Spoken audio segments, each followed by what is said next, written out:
Hi, I'm Dan Beatty, president of Tres Lagunas HOA. Fire is a real possibility in a beautiful wilderness like we have here. How are you? Join caretaker Don Graham and I as we welcome state and local experts who share their thoughts on protecting our cabins and our beautiful property. Hi, I'm Hank Blackwell. I'm a retired firefighter, wildland and structural. I'm here to walk around and talk about wildfire and fire science and how homes actually ignite. Embers are the big culprit. Probably 80 to 85% of the homes that burn in wildfire in wildland areas have no direct flame contact. It's all ember accumulation, ember attack. And so wherever embers accumulate, wherever leaves accumulate, wherever your snow tends to drift, those are those eddy points, and that's where the embers are going to accumulate. Log cabins, people think they're wood, they're going to just burn immediately. That's not how fire works. Right. Ember storm being the big culprit, it'll hit the sides of these vertical walls and it's going to drop. So what's underneath it? Is it clear? Are there fine fuels? Very little or none. How much pine litter is under the deck, where the deck and the foundation, where they all meet? Now, if the foundation's cement, then the chances again are that that's not going to carry fire long enough. It might damage the deck, but I don't think it's going to ignite. If it does ignite, it's probably going to self-extinguish. You got pro-panel roofs too. They're non-flammable, and I think that's really important as well.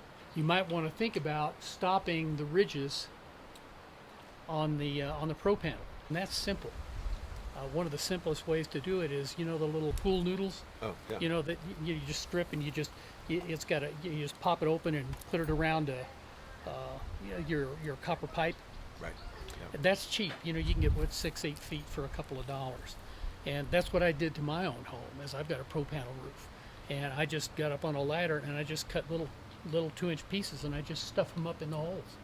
Your ridge vents, where they're vented, are they screened? It's cushions. Right. Cushions are a great bet for embers. It's those little things that make the difference. It's not cutting down the trees. We don't want to do that. If you all wouldn't be living here. Right. If you wanted to just clear cut this area. Right. You got this blue spruce here, and it's right up against the cabin. Well, that's a wooden cabin, and that's a tree. So you got to cut the tree down. Well, that's old school, right? You don't. But if you've got a tree that close to the house, then it becomes part of the house. So you treat it like the ignitable structure. You limit up a little bit. Are your windows in good shape in terms of if you got an 80-mile-an-hour wind? Is that gonna bust through a skylight? So when fire crews come in and start doing structure assessments, they come in and they start triaging communities. They may look at a community like this, depending on how the fire's moving and what the fire intensity is, that this is defendable. We're next to a river, we have water sources, we have green grass. So they may come in to a place like this and set up and be able to defend it. And homeowners doing the pre-work beforehand definitely puts you in a better position. We'll take a walk on the east side of the river.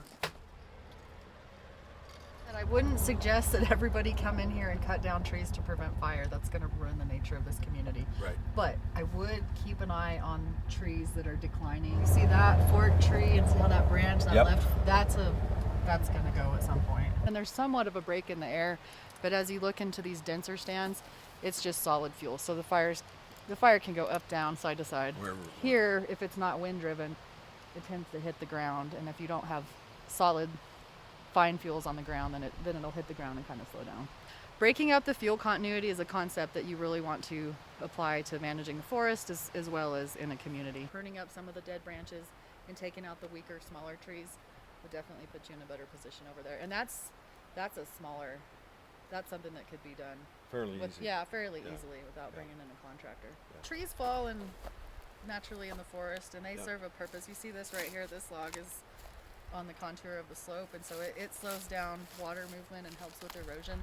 You just don't want solid fuels everywhere. So there's some level of keeping debris on the ground that's helpful for the ecosystem, but you don't want it too is heavy. wood chips recommended or not? Wood chips are fine as long as you want to spread them out so they rot. Yeah. A lot of contractors will blow them right to the base of a leaf tree, and then you have a pile of. You don't Right. want that. You want them spread out. But if you were using them for a trail, Yeah. would that be That'd because be fine. they'd be exposed. Yeah. all the time. They're gonna be fine. You just don't want them super thick because the fire will smolder in wood chips, and it's like a sawdust fire. It's right. harder to put out, so you just only want them about 2 inches. We actually have 3 wells on the property. There's one on the south end, there's one on the north end, and there's one in the middle.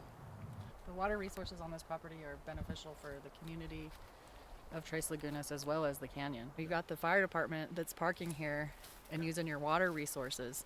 And so the water resources in your community are a benefit for the structures that are in place here as well as for up and down the canyon, because those water tenders are filling up engines that are going up and down to defend other places. So Tres Lagunas is beneficial to the entire canyon for a lot of reasons, and maintaining that relationship with the fire department's important for all landowners. But I know there's a really strong relationship here. Just they know where they can come, and this water's right off of the road, and you guys are a friendly partner. We got 14,400 volts running through that power line. When the wind's blowing and it's dry, then we don't sleep very well. Yeah, I bet not. Mm-hmm. You guys have a 10-foot easement on either side of the power line? That's correct? That's correct, yeah.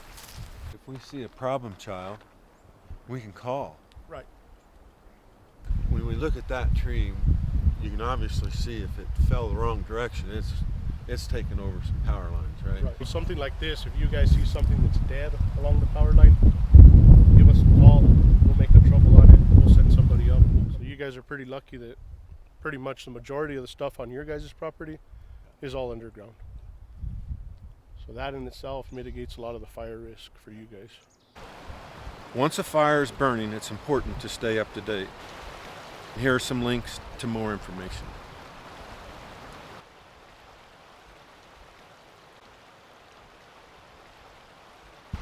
Being fire aware is being fire prepared. Thanks to all the experts that helped put this video together. Stay safe and enjoy the neighborhood.